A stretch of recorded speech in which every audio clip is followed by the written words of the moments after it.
पहले सर आपसे जानना चाहेंगे, पहली बार इंतखाबात हो रहे, दफ़ा 370 की मनसूखी के बाद किस तरह के चैलेंजों का आपको सामना करना पड़ेगा, वो भी अपने इंतखाबी मंशूर में जो वकला बरादरी की डिमांडें हैं किस तरह से आप आगे लेकर चलेंगे? देखिए, बार एसोसिएशन जम्मू एक बड़ी इम्पॉर्टेंट बॉडी है हमारे जम्मू सूबे की। सारे वकला साहिबान जो जे.एंड.के हाई कोर्ट में प्रैक्टिस करते हैं, जम्मू की जो कोर्ट्स हैं यहाँ पे जो प्रैक्टिस करते हैं, वो सारे हमारे मेंबर्स हैं। मैं आपको बताऊं कि ये बार इतनी इम्पॉर्टेंट बार है जिसने टाइम टू टाइम जब जब बेइंसाफ़ी किसी भी स्फीयर में हुई, चाहे वो वकला साहिबान के साथ हो, सिविल सोसाइटी के साथ हो, जम्मू सूबे के किसी एरिए के लोगों के साथ हो, तो ये इंसाफ की लड़ाई जम्मू बार। ये जो वकला साहिबान हमारे हैं, आपने पहले ही फरमाया कि कोविड जो पेंडेमिक है पूरे वर्ल्ड ओवर और हमारे देश में इसका बड़ा इकनॉमी जो हमारे कंट्री की है उस पर बड़ा इफेक्ट पड़ा। वकला साहिबान जो हैं उनका मेन एक रजिस्ट्रेशन वर्क होता था।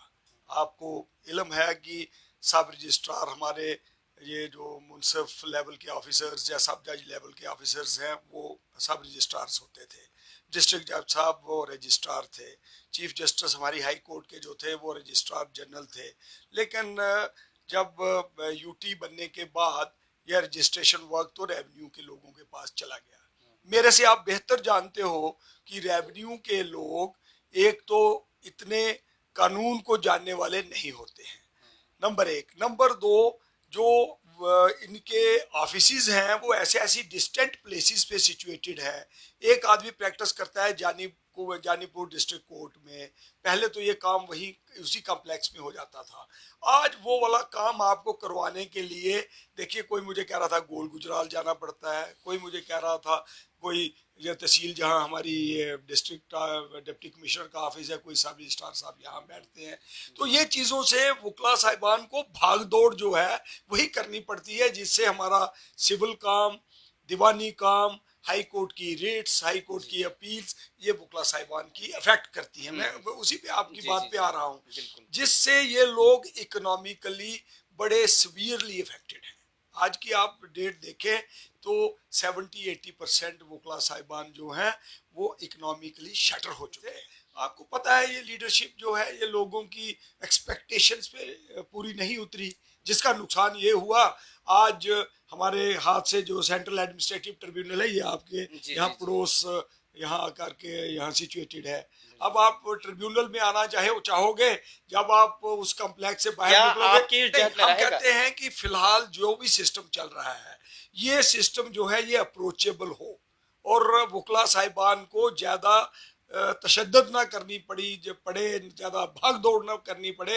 एक ही कैंपस में, एक ही कॉम्प्लेक्स में या उसके आसपास नज़दीक ये सारी फोरम्स हमें अवेलेबल हों। जब भी किसी आदमी ने हमारी बार के किसी मेंबर के साथ किसी टाइप की लीगल बात की, तो हमारी लड़ाई जो होती है उस जो इलीगल लड़ाई के खिलाफ हम इंसाफ की लड़ाई जो है पूरी जद्दोजहद के साथ लड़ते हैं। वो एक हिस्ट्री है, आप चेक कर लीजिए। कभी पुलिस की तरफ से तशद्दुद हो, वकीलों पे हो या आम आदमी पे हो, सिविल सोसाइटी पे हो, उसकी भी बात जो है हम रेज करते हैं, चाहे वो कोर्ट में हो, चाहे वो एडमिनिस्ट्रेटिव फोरम्स हो, चाहे वो एडमिनिस्ट्रेशन हो, वहां तक हम पहुंचाते हैं और लड़ाई जीतते हैं। हमारी हिस्ट्री ये है कि हमने हर लड़ाई, हर एजिटेशन जो जम्मू बार ने की है वो एजिटेशन हमने जीती है। बहुत बहुत शुक्रिया। Jammu Kashmir high court bar association wing Jammu के इंतखाबात होने वाले हैं। ये थे हमारे साथ उम्मीदवार M.K. भारद्वाज जी, जिन्होंने कहा कि इनकी जद्दोजहद वकला साहिबान के लिए हमेशा से जारी रहेगी और वकला साहिबान की उम्मीदों पर खरा उतरने की ये भरपूर कोशिश करेंगे। अब भारत उर्दू के लिए जम्मू से मैं मोहम्मद अशरफ।